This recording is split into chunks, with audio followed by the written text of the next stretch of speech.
Un barco cargado de oro y piedras preciosas zarpó de los Países Bajos en octubre de 1628, rumbo a las riquezas de las Indias Orientales. Su misión: intercambiar tesoros por el codiciado oro de la época, especias exóticas.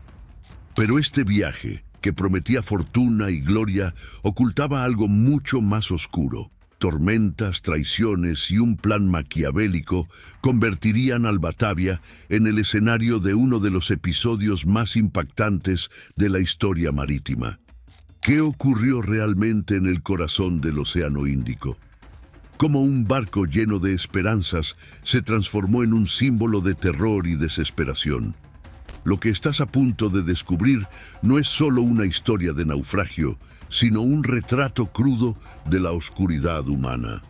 Septiembre de 1629, el principio del fin. En el Océano Índico, cerca de la costa de Australia Occidental, el capitán Francisco Pelsaert estaba exhausto y frustrado.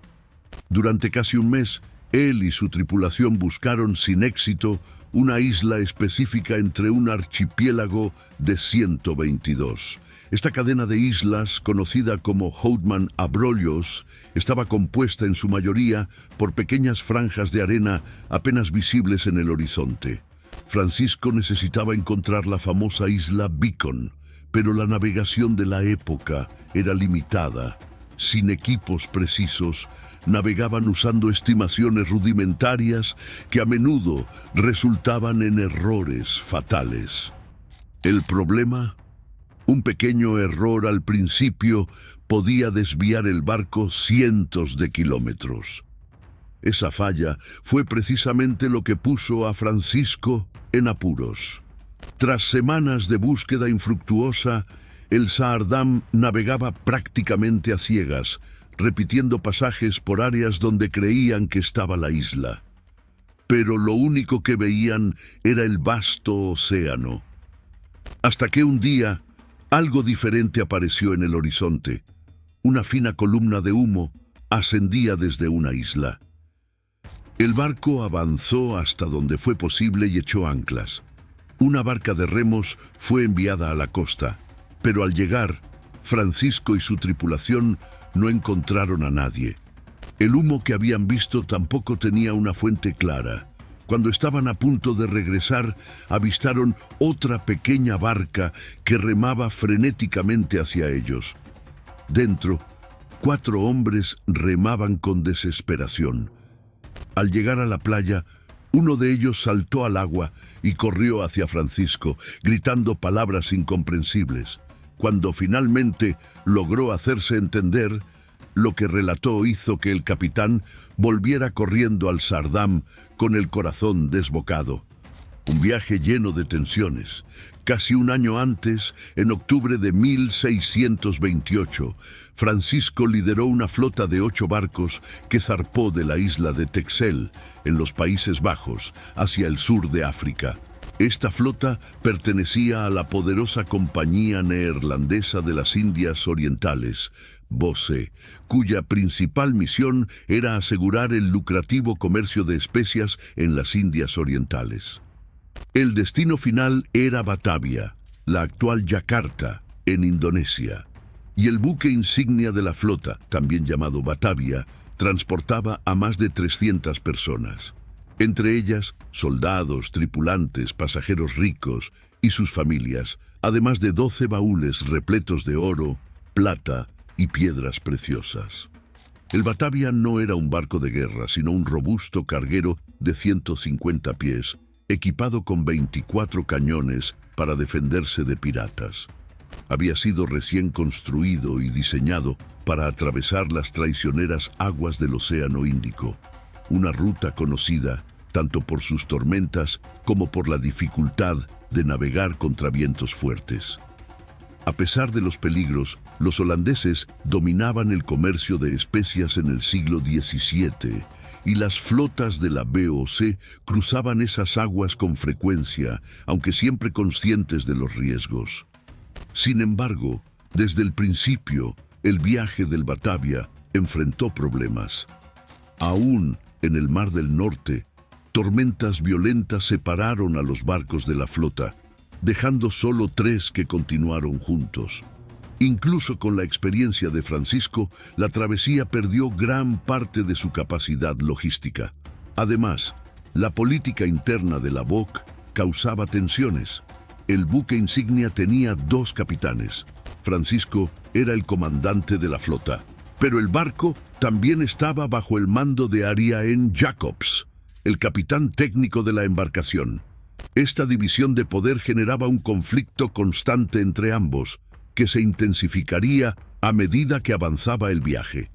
Entre el oro y el caos. A bordo, los conflictos no se limitaban a la jerarquía.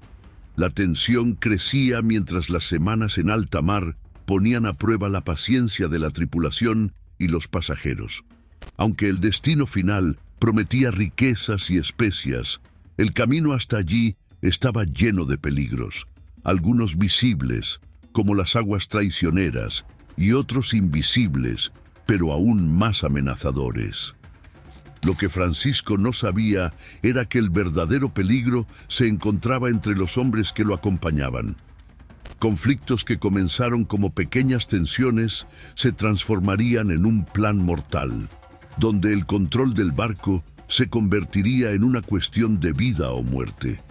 Y pronto enfrentaría no solo las fuerzas implacables de la naturaleza, sino también la oscuridad del corazón humano, que llevaría al Batavia a la tragedia. ¿Qué ocurrió después de ese encuentro en la playa? ¿Qué transformó este viaje en una de las historias más perturbadoras de la navegación? La tensión entre Francisco y Ariaen, un historial de rivalidad.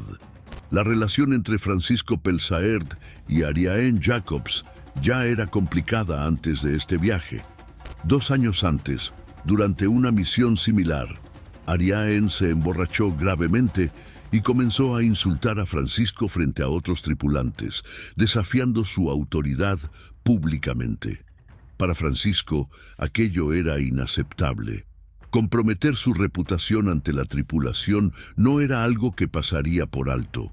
Así, al regresar a los Países Bajos, Francisco no dudó en reprender a Ariaen públicamente, creando una enemistad permanente.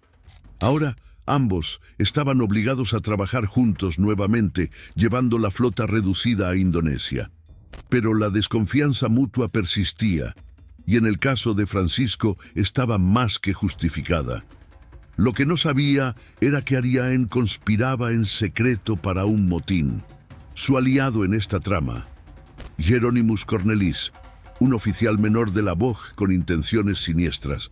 Juntos formaron un dúo cuya ambición desmedida y falta de escrúpulos convertirían el viaje del Batavia en uno de los más infames de la historia marítima.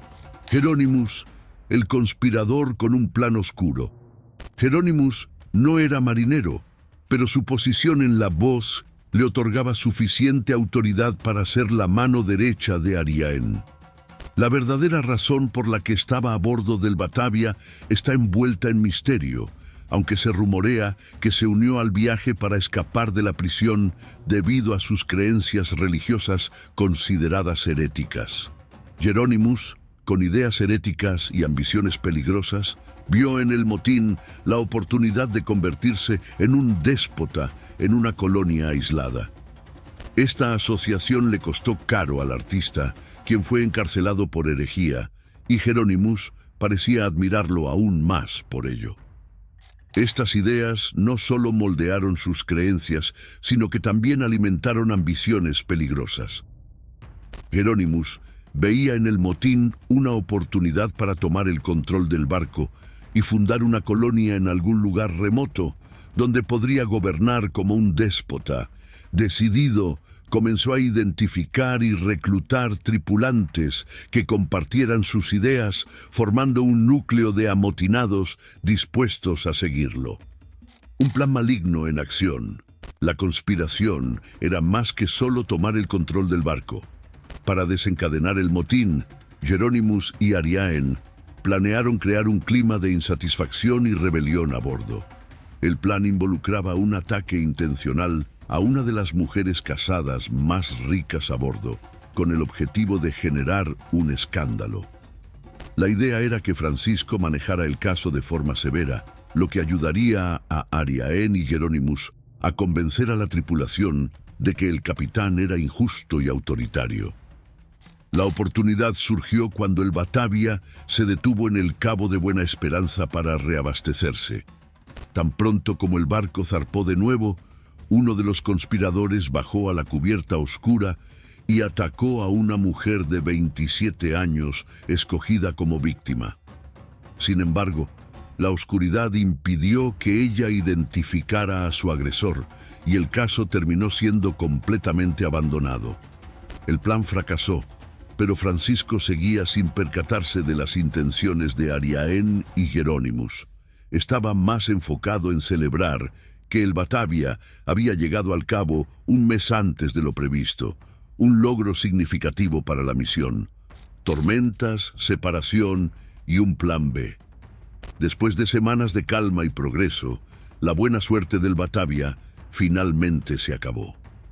Mientras el barco cruzaba el Océano Índico, una tormenta violenta separó a los últimos 3 barcos restantes de la flota. Cuando el clima se despejó, el Batavia estaba solo. Para Ariaén y Hieronymus, era la oportunidad perfecta para poner en práctica un nuevo plan.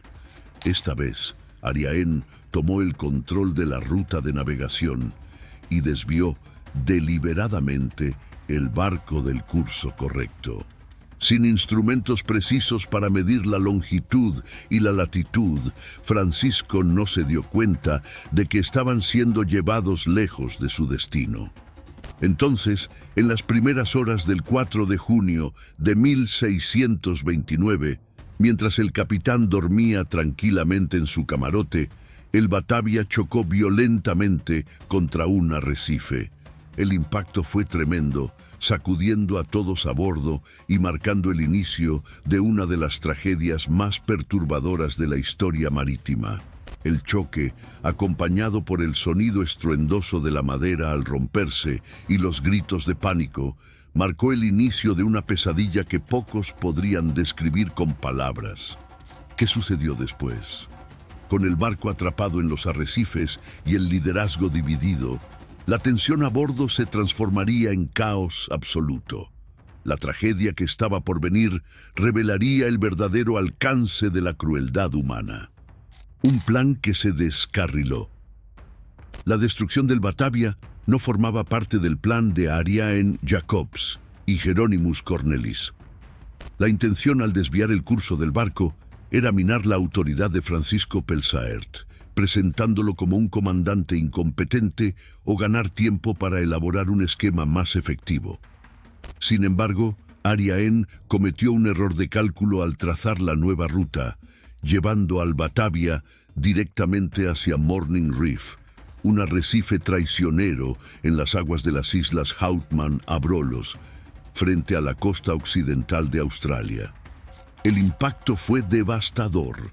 Partes del casco resquebrajado hicieron que soldados, tripulantes y pasajeros cayeran directamente al océano. Aquellos que no lograron escapar a tiempo desaparecieron para siempre. Estas fueron solo las primeras víctimas de una tragedia que apenas comenzaba. El naufragio y los esfuerzos iniciales de supervivencia. El barco quedó irreparablemente dañado, transformando su viaje inaugural en su último. Francisco actuó rápidamente, los botes más pequeños fueron movilizados y los sobrevivientes comenzaron a ser llevados a una pequeña isla al noroeste. Cuando salió el sol, alrededor de 180 personas, incluidas 30 mujeres y niños, habían llegado a la seguridad relativa de la isla Beacon. Francisco ordenó búsquedas inmediatas de agua y comida, además de instruir a los hombres para recuperar todo lo posible del barco antes de que se hundiera por completo. Desafortunadamente, los esfuerzos trajeron pocos resultados. Solo algunos barriles de galletas y una pequeña cantidad de agua fueron rescatados. Con el sol castigando sus cabezas y el hambre debilitándolos, los sobrevivientes comenzaron a comprender la magnitud de su desgracia. Para muchos, la esperanza era un lujo que ya no podían permitirse.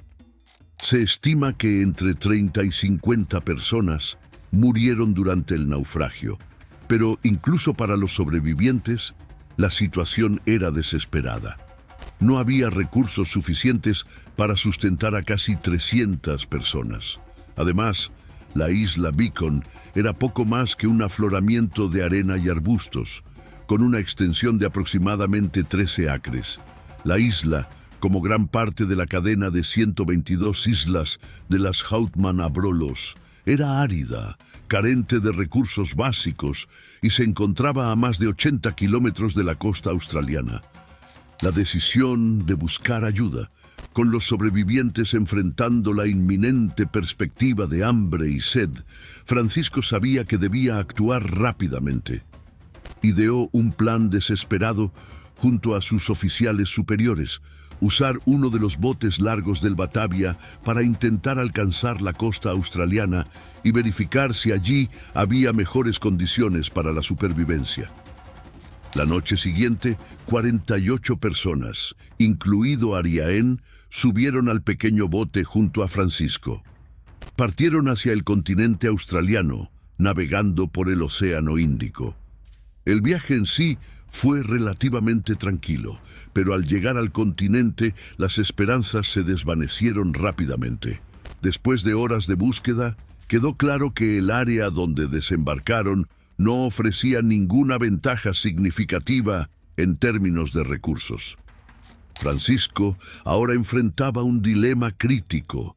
Podía regresar a la isla Beacon y reagruparse con los sobrevivientes o emprender una misión aún más ambiciosa: navegar 1.800 millas al norte hasta Batavia, el destino original del barco, y tratar de traer ayuda. La elección sería crucial no solo para él, sino para todos los que habían quedado atrapados en las Houtman Abrolhos, esperando un destino cada vez más sombrío. Mientras Francisco trazaba su rumbo, la isla Beacon estaba al borde de convertirse en una verdadera pesadilla, gracias a los oscuros planes de Hieronymus Cornelis y sus seguidores. Una elección desesperada, Indonesia o la muerte. La lancha que Francisco Pelsaert eligió para navegar hasta Indonesia era todo menos ideal. Pequeña, similar a un bote alargado de remos, estaba diseñada únicamente para desplazamientos cortos e inmediatos, como evacuar pasajeros de un barco en peligro. Sin protección contra los elementos y sin capacidad real para enfrentarse a las agitadas aguas del Océano Índico, el viaje parecía condenado desde el inicio. Sin embargo, regresar a la isla Beacon sin suministros no era una opción viable. Los sobrevivientes enfrentarían una muerte segura por hambre o deshidratación. Francisco sabía que, si intentaban alcanzar Indonesia y fallaban, al menos habrían muerto intentando salvarse a sí mismos y a los demás. Esta arriesgada decisión fue impulsada no solo por la lógica, sino también por un profundo sentido de responsabilidad que pesaba sobre su conciencia. No podía abandonar a los sobrevivientes a su suerte. Decidido, optó por partir hacia Batavia, la actual Yakarta. Sería la única oportunidad de supervivencia para los 180 sobrevivientes que habían quedado atrás. El caos en la isla Beacon. Mientras tanto, el Batavia, ya condenado, finalmente cedió al mar.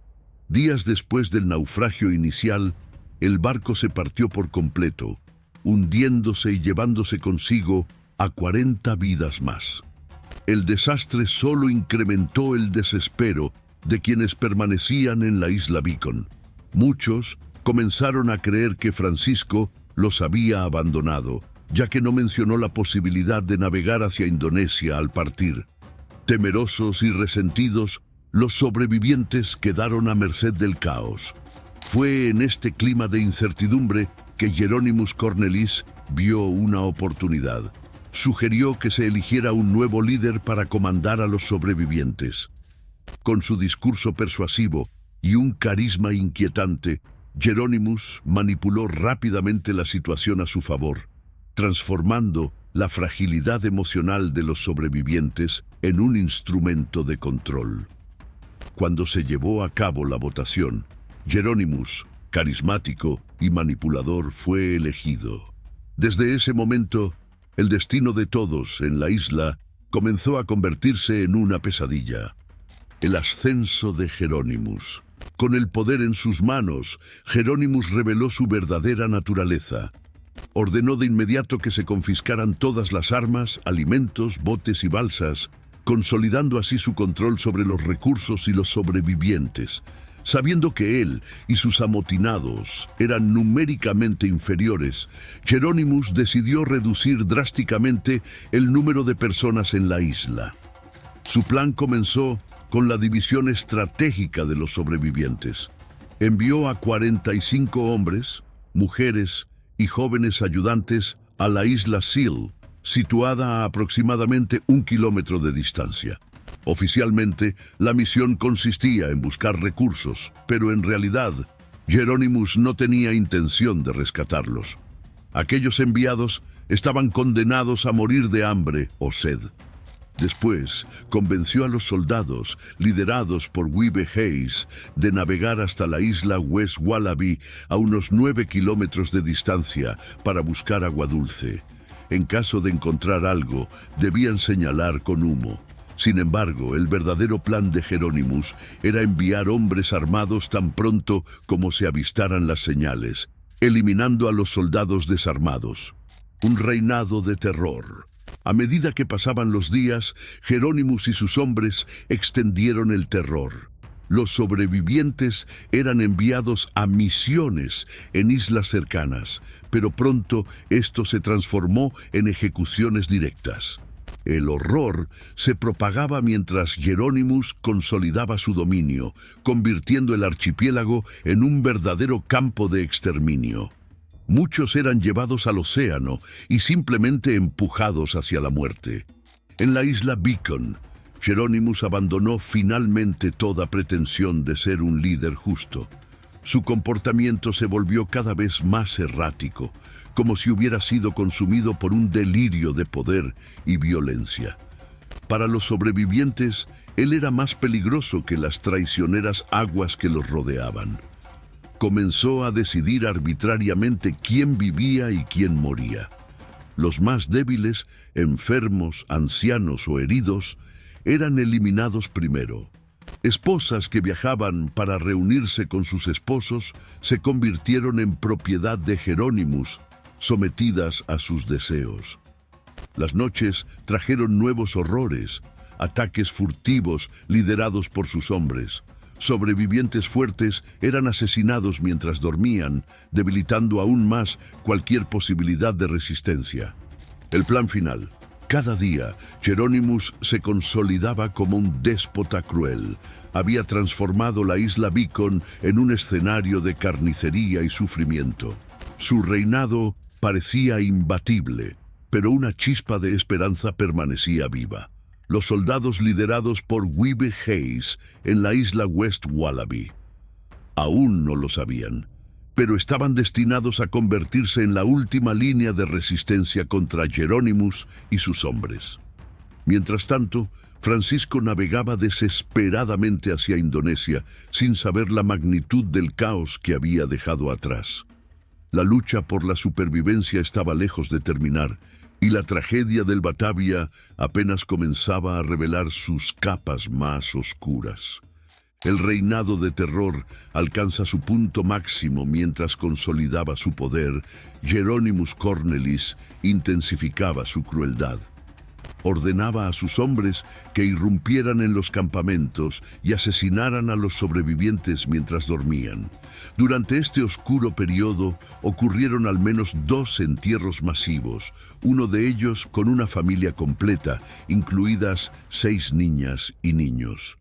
Aunque era implacable, Hieronymus a menudo se mostraba incapaz de ejecutar personalmente los actos más brutales. Intentó envenenar a una niña o un niño, pero el veneno falló. Incapaz de completar el acto, delegó la tarea a uno de sus seguidores.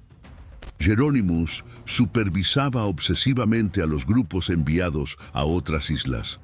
Al darse cuenta de que los sobrevivientes en la isla Sil no morían con suficiente rapidez, envió a sus hombres para acelerar el proceso. Observó la masacre a través de un telescopio, sin mostrar remordimientos. Un faro de resistencia en la isla West Wallaby. Mientras tanto, los soldados liderados por Wiebe Hayes prosperaban en la isla West Wallaby, situada a varios kilómetros de distancia. Allí encontraron una fuente abundante de agua dulce, además de pequeños marsupiales y aves que servían como alimento. Durante días, enviaron señales de humo a la isla Beacon, creyendo que Geronimus los recogería según lo acordado, pero completamente ignorantes de lo que realmente estaba ocurriendo. Todo cambió cuando algunos sobrevivientes de la isla Sil llegaron a West Wallaby en una balsa improvisada. Relataron los horrores que habían presenciado, asesinatos, traiciones y la verdadera magnitud de la tiranía de Geronimus. Wiebe y sus hombres entendieron rápidamente que no era seguro esperar pasivamente. Sabían que Geronimus iría tras ellos. Pero en lugar de rendirse al miedo, los hombres de Hayes canalizaron su determinación en crear estrategias inteligentes e improvisar recursos, transformando su pequeña fortaleza en un símbolo de resistencia. Las señales de humo preocupaban a Geronimus, pues indicaban que los soldados habían encontrado recursos valiosos para sobrevivir. Esto no solo amenazaba sus planes de control total, sino que también representaba el riesgo de que un barco avistara el humo y rescatara a los soldados antes de pasar por la isla Beacon. Un desenlace así podría llevar al descubrimiento de sus crímenes, lo que significaría su ejecución. Preparándose para la batalla, Wiebe y sus hombres actuaron rápidamente. Usando coral, piedra caliza y restos del Batavia que flotaron hasta la isla, construyeron una pequeña fortaleza para defenderse. Con armas improvisadas y turnos de vigilancia constantes, los soldados estaban determinados a resistir. Cuando llegara el enfrentamiento inevitable, estarían listos. Mientras tanto, tras 33 días en el mar, Francisco Pelsaert y su tripulación milagrosamente llegaron a Batavia, actual Yakarta. Su travesía en un pequeño bote mal equipado sigue siendo un logro de navegación extraordinario. Paradas estratégicas en islas a lo largo del camino les garantizaron suficiente comida, agua y descanso para completar el viaje. Revelaciones en Batavia. Al llegar, Francisco se reunió con el gobernador general y relató el naufragio del Batavia. Durante el viaje, algunos tripulantes le habían informado que Geronimus y Ariaen planeaban un motín. Francisco compartió esta información y Ariaen Jacobs fue arrestado de inmediato. Sin embargo, nadie, ni siquiera Francisco, tenía plena conciencia de lo que estaba sucediendo en la isla Beacon mientras él estaba ausente. Con el permiso del gobernador, Francisco recibió el mando del barco Saardam para rescatar a los sobrevivientes. Pero la misión sería todo menos rápida. Tomaría aproximadamente un mes llegar a las Houtman Abrolhos y otros 30 días de búsqueda para localizar la isla Beacon, un pequeño banco de arena en el vasto océano. Resistencia en West Wallaby. Mientras Francisco regresaba, la tensión en las islas aumentaba. A principios de agosto, aproximadamente 2 meses antes del retorno de Francisco, los guardias en la isla West Wallaby avistaron un bote acercándose. Estaba claro que el enfrentamiento final entre los soldados de Wiebe y los hombres de Geronimus estaba a punto de comenzar. Con el destino de los sobrevivientes pendiendo de un hilo, las decisiones de Francisco y la resistencia de los soldados serían determinantes para el desenlace de esta trágica historia.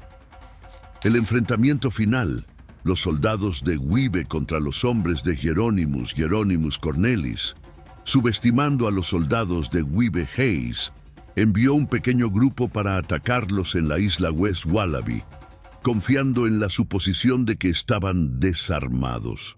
Sin embargo, esta decisión resultó desastrosa. Tan pronto como el bote de sus hombres desembarcó, los mercenarios atacaron con armas improvisadas y sorprendieron a los invasores, capturando a varios de ellos y obligando al resto a huir de vuelta a la isla Beacon. Cuando sus hombres regresaron derrotados, Hieronymus se enfureció. Decidido a someter a los soldados, organizó un segundo ataque, esta vez liderando personalmente al grupo. También creía que podría convencer a los mercenarios de unirse a su causa. Sin embargo, incluso con más hombres, los resultados no fueron diferentes. Los soldados estaban preparados y derrotaron nuevamente al grupo. Esta vez, Hieronymus y 3 de sus tenientes fueron capturados mientras los pocos sobrevivientes regresaban humillados a la isla Beacon. La resistencia continúa, un nuevo líder para los amotinados, con Hieronymus capturado. El control de los amotinados pasó a un nuevo líder, Wouter Loos, quien reorganizó a los hombres leales a Cornelis. A finales de septiembre, Wouter lideró un tercer ataque a la isla West Wallaby, esta vez utilizando mosquetes ocultos que Hieronymus había reservado para secuestrar cualquier barco de rescate. Los soldados de Wibe, armados solo con sus armas improvisadas, enfrentaron una lucha difícil. Aunque resistieron valientemente, parecía solo cuestión de tiempo antes de que fueran derrotados. Sin embargo, mientras la batalla aún se libraba, algo inesperado lo cambió todo. Un barco fue avistado en la distancia. Para los sobrevivientes, que ya habían perdido toda esperanza, la visión de las velas en el horizonte fue como un milagro, pero para los amotinados representó el fin inevitable de sus días de terror, el barco de rescate, la llegada del Saardam. El barco de Francisco Pelsaert, el Saardam, finalmente había llegado al archipiélago de Houtman-Abrolhos. Francisco divisó humo hacia el oeste, pero inicialmente creyó que provenía de otra isla cercana. Ancló el Saardam y se dirigió a la isla en un bote, llevando pan, vino y agua para los sobrevivientes que esperaba encontrar. Al llegar, Francisco se sorprendió al descubrir que la isla estaba desierta. La desolación que encontró no era solo física, llevaba un eco sombrío del sufrimiento y el caos que habían consumido la isla Beacon. Entonces se dio cuenta de que el humo provenía de una isla más lejana, en dirección a la isla West Wallaby. Mientras se preparaba para regresar a su barco, Francisco vio otro bote pequeño acercándose con Wibe Hayes y 3 de sus hombres remando frenéticamente. El encuentro con Wibe. Tan pronto como desembarcó, Wibe corrió hacia Francisco y comenzó a relatar los horrores que habían ocurrido durante su ausencia. Detalló los actos brutales de Hieronymus Cornelis y su intento de exterminar a los sobrevivientes. Francisco quedó impactado, pero no hubo tiempo para procesar la información. El grupo de Wouter Loos también se acercaba al Saardam con la intención de tomarlo. Francisco y Wibe corrieron de vuelta al barco e instruyeron a la tripulación para que asumiera posiciones defensivas. Cuando llegó el bote de Wouter y sus hombres intentaron abordar, fueron recibidos por decenas de mosquetes apuntando hacia ellos. Sin alternativas, los amotinados se rindieron de inmediato. El juicio y la caída de Hieronymus. Tras el enfrentamiento inicial con Hieronymus Cornelis, Francisco Pelsaert inició una serie de investigaciones rigurosas en la isla Beacon. A pesar de las acusaciones y pruebas abrumadoras en su contra, Hieronymus se negó a confesar sus crímenes, culpando a otros. Sin embargo, los testimonios y confesiones de sus cómplices revelaron los detalles horribles de asesinatos, robos y conspiraciones que habían ocurrido bajo su mando. Cuando los juicios concluyeron, los peores criminales entre los amotinados fueron condenados a muerte. El 2 de octubre de 1629, los condenados fueron llevados a la isla Sil, donde los demás sobrevivientes se vieron obligados a construir horcas. Antes de ser ahorcados, se les amputaron las manos derechas como castigo adicional. La brutalidad de las ejecuciones servía como un mensaje claro. La traición y la tiranía no serían toleradas. Sin embargo, el impacto psicológico de esta tragedia perduraría por generaciones. Jerónimos, considerado el principal responsable, sufrió un destino aún más severo. Se le amputaron ambas manos antes de ser ahorcado. La justicia selectiva. Los cómplices menos culpables recibieron sentencias distintas. Un soldado desertor y un joven ayudante que defendieron a Jerónimos fueron abandonados en el continente australiano, convirtiéndose en los primeros europeos conocidos en vivir en la región. Los sobrevivientes restantes, aproximadamente 77 personas, embarcaron en el Saardam para regresar a Batavia, acompañados de 16 amotinados destinados a juicios oficiales.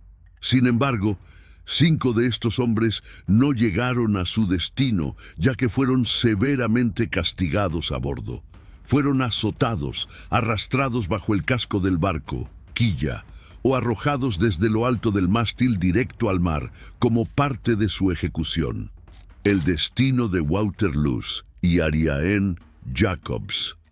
Aunque las acciones de Waterloo fueron casi tan brutales como las de Jerónimos, fue llevado a Batavia para ser juzgado.